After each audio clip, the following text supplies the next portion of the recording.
পুৰুষ মানুহে spam count কেনেকৈ ঘৰতে স্পাম কাউণ্টৰ টেষ্ট কৰিব পাৰে কাৰণ পুৰুষ মানুহ কি হয় যে দেখা যায় ডক্টৰৰ ওচৰত ইমান এইটো সমস্যা লৈ ইমান এটা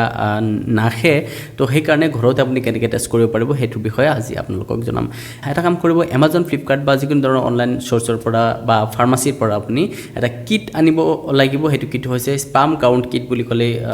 আহি যাব আৰু প্ৰথম এটা কাম কৰিব আপোনাৰ স্পাম উলিয়াব থ্ৰ' মাষ্টাৰবেশ্যন স্পাম উলিয়াই আপুনি এটা কণ্টেইনাৰত ৰাখি থ'ব 20 মিনিটমান ৰাখি থ'ব লাগিব 20 মিনিট পিছত সেই কিটৰ পৰা এটা সলিউশ্যন পোৱা যায় এই ইয়াৰ পৰা 0.1 ml মান স্পাম আপোনাৰ সেইটো সলিউশ্যনত দিব লাগিব আৰু দি কিনে অলপ সাৰ্কুলাৰ মোশ্যনত অলপ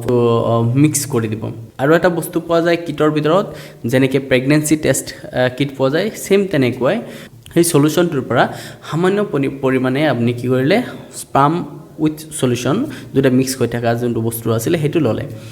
লোৱাৰ পিছত আপুনি কিট যোনটো আছে কিটত সামান্য পৰিমাণে তাত ফুটা এটা সৰু এইটো দিব